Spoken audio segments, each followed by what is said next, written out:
கேட்டீங்கன்னா fatty liver. இப்ப பாத்தீங்கன்னா நிறைய எங்க பார்த்தாலும் யார் உடல் பருமனா இருக்காங்களோ அது டேரக்டா அவங்களுக்கு வந்து சொல்லவே வேண்டாம், அவங்க ஸ்கேன் எடுக்க வேண்டாம், நீங்க அப்படியே சொல்லிடலாம் ஃபேட்டி லிவர் கிரேட் 1ல இருப்பாங்க. இன்னும் எக்ஸஸ் மார்பிட் ஒபேசிட்டி எல்லாம் இருக்கிறவங்களுக்கு இது வந்து கிரேட் 2லயே இருக்கிற அளவுக்கு ஃபேட்டி லிவர் ஜாஸ்தியாவே நம்ம பாக்குறோம். ஸோ அவங்களுக்கும் இந்த பட்டைய இந்த மாதிரி ஃபார்ம்ல எடுக்கும் போது அவங்களுடைய ஃபேட் டைஜஷனை இது நல்லாவே சப்போர்ட் பண்ணி கொடுக்கும்.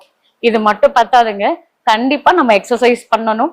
ஒரு நாளைக்கு 1 மணி நேரமாவது யோகா பயிற்சி, சூரிய நமஸ்காரம் பண்றது, சக்தி பந்தாசனம் பண்றது, அப்புறம் உஷ்ராசனம் ரொம்பவே பெஸ்ட் எஃபெக்ட கொடுக்கும். அதே மாதிரி பாத்தீங்கன்னாக்கா நம்ம பச்சிமுத்தாசனம், பாதஹஸ்தாசனம், தனுராசனம், புஜங்காசனம், நௌகாசனம், இது எல்லாமே நம்மளுடைய தொப்பையை மட்டும் குறைக்கிறதுக்கான பெஸ்ட் ஆசனங்கள்.